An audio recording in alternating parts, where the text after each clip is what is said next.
আসসালামু আলাইকুম। আমরা বীজগণিতে অঙ্ক করার ক্ষেত্রে বেশ কিছু সমস্যার সম্মুখীন হই। যে সমস্যাগুলো আসলে থাকবে না যদি আমাদের বীজগণিতের বেসিক সম্পর্কে ধারণা থাকে। বীজগণিতের বেসিক বলতে বীজগণিতীয় প্রতীক, চলক, সহগ ইত্যাদি সম্পর্কে যদি আমাদের সুস্পষ্ট ধারণা থাকে তাহলে আশা করি সমস্যাগুলো আর হবে না। তারই ধারাবাহিকতায় আমরা শুরু থেকেই শুরু করব।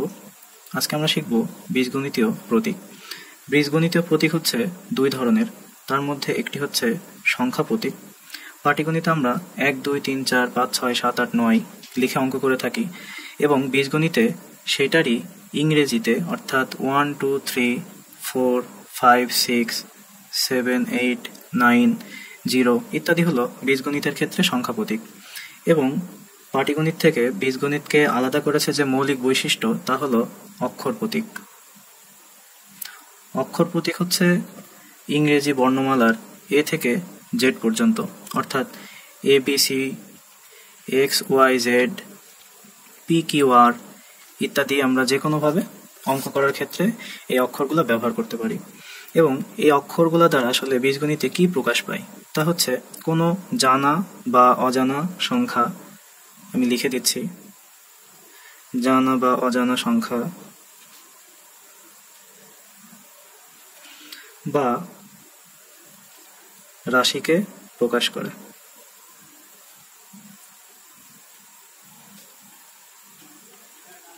অর্থাৎ অক্ষর প্রতীক বীজগণিতে জানা বা অজানা সংখ্যা বা কোনো রাশিকে প্রকাশ করে। যেমন আপনি বললেন যে আপনার কাছে কিছু আপেল আছে। এখন আপনার কাছে কতটি আপেল আছে আমি কিন্তু জানি না, সুতরাং আমি লিখতে পারি যে আপনার কাছে আপেল আছে, আপনার কাছে আপেল আছে এক্সটি। অর্থাৎ এই যে এক্স দিয়ে আমি একটি অজানা মানকে বা অজানা রাশিকে প্রকাশ করলাম। যদি আপনার কাছে আপেল থাকে 5টি তাহলে এখানে এক্স এর মান হবে 5। যদি আপনার কাছে আপেল থাকে 10টি তাহলে এক্স এর মান হবে 10। এবারে আমরা বীজগণিতে চলক সম্পর্কে একটু আলোচনা করব। আমরা একটু আগে দেখলাম এক্স এর মান 5 হতে পারে বা এক্স এর মান 10 হতে পারে, অর্থাৎ এক্স হচ্ছে একটি অজ্ঞাত রাশি।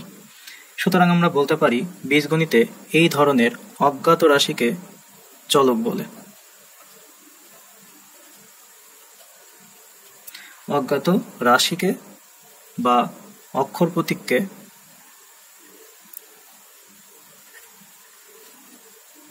চলক বলে।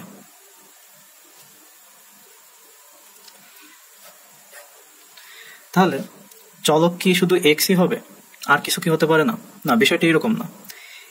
বীজগণিতে আমরা ওয়াই বা পি বা কিউ যে কোনো কিছুকে আমরা চলক বলতে পারি।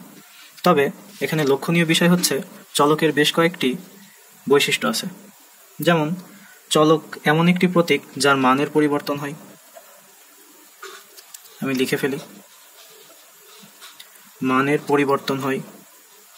যেমন এখানেই আমরা দেখলাম এক্স এর মান 5 হতে পারে, 10ও হতে পারে।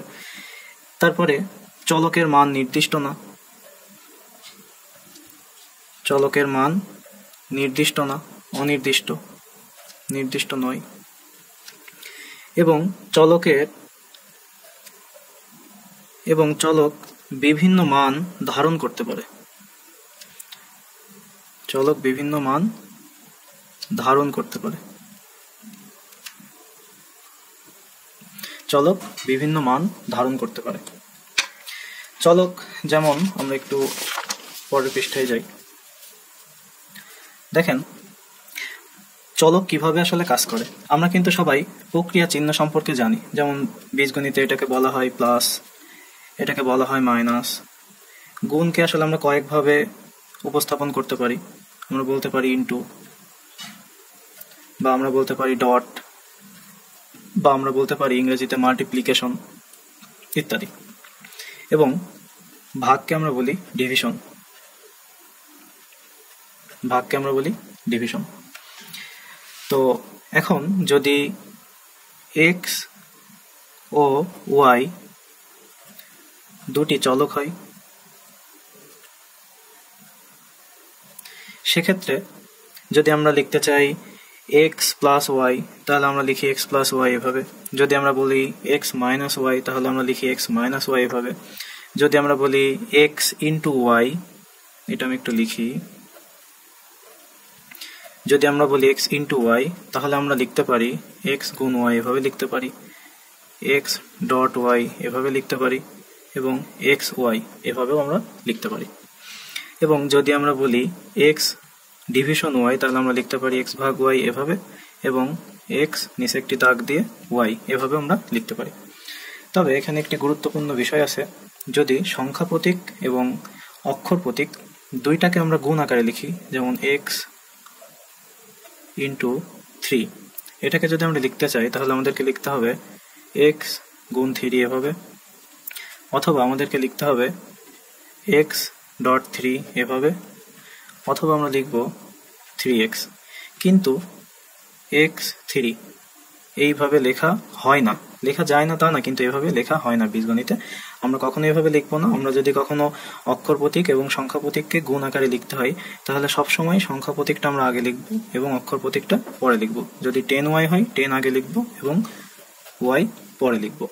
আশা করি বুঝতে পেরেছেন। চলুন বেশ কিছু উদাহরণের মাধ্যমে বিষয়টা আরো ভালোভাবে বোঝা যাক।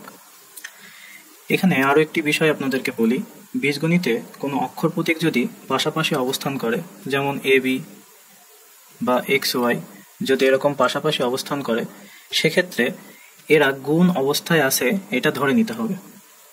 অর্থাৎ এ বি এ ইন্টু বি এবং x y x into y এভাবে আছে। কিছু বীজগণিতীয় রাশি দ্বারা কি বোঝায় সেটা চলুন একটু জেনে নিই। 8x, 8x দ্বারা কি বোঝায়? x এর 8 গুণ।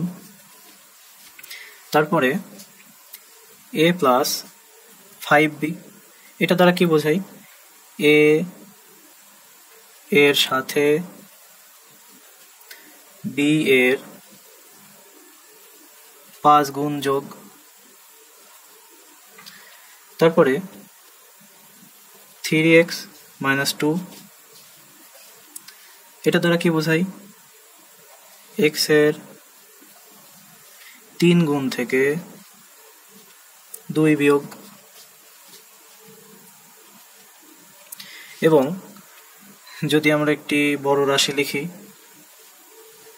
ax plus by divided by 4, তাহলে আমরা বলতে পারি a ও x এর গুণ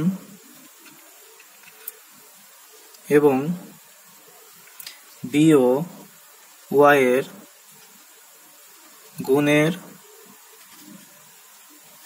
সমষ্টিকে 4 দ্বারা ভাগ। অর্থাৎ ax প্লাস by এটাকে যোগ করে নিয়ে তারপরে 4 দিয়ে ভাগ করতে হবে এই রাশিটা দ্বারা, এটা বোঝাচ্ছে। এবারে আপনাদেরকে আমি একটা কাজ দেই, যেটা আপনারা কমেন্ট বক্সে জানাবেন। 8x প্লাস 9 দ্বারা কি বোঝায়?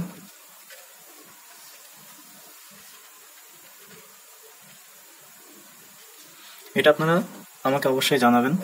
আশা করি বীজগণিতীয় প্রতীক এবং বীজগণিতীয় চলক সম্পর্কে আপনারা বুঝতে পেরেছেন।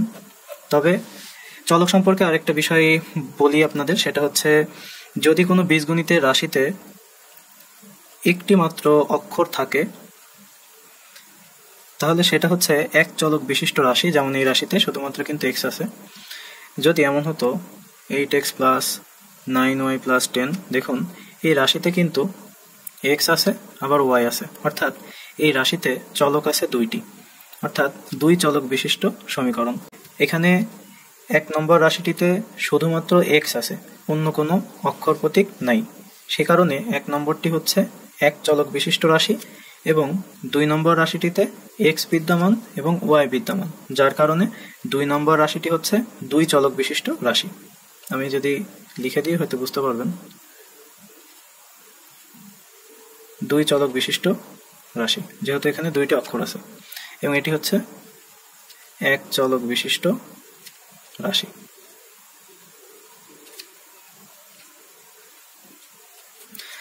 আশা করি আপনারা প্রতীক এবং চলক সম্পর্কে বুঝতে পেরেছেন। এবং যদি কোনো বিষয় সম্পর্কে না বুঝতে পারেন সেক্ষেত্রে আমাকে কমেন্ট বক্সে জানাবেন, আমি চেষ্টা করব আপনাদেরকে ওই বিষয়ে সমাধান দেওয়ার জন্য। এবং আগামী পর্বে আমরা বীজগণিতীয় রাশি, পদ, সহগ ইত্যাদি সম্পর্কে শিখব। সে পর্যন্ত সকলে ভালো থাকবেন, সুস্থ থাকবেন। আসসালামু আলাইকুম।